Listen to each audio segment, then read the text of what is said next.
أعوذ بالله من الشيطان الرجيم. بسم الله الرحمن الرحيم.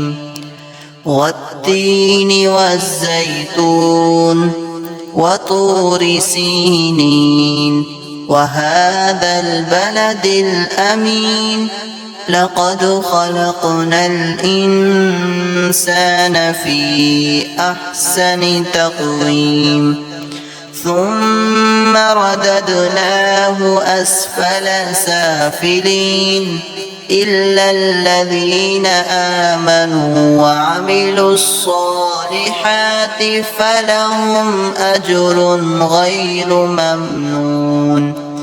فما يكذبك بعد بالدين أليس الله بأحكم الحاكمين.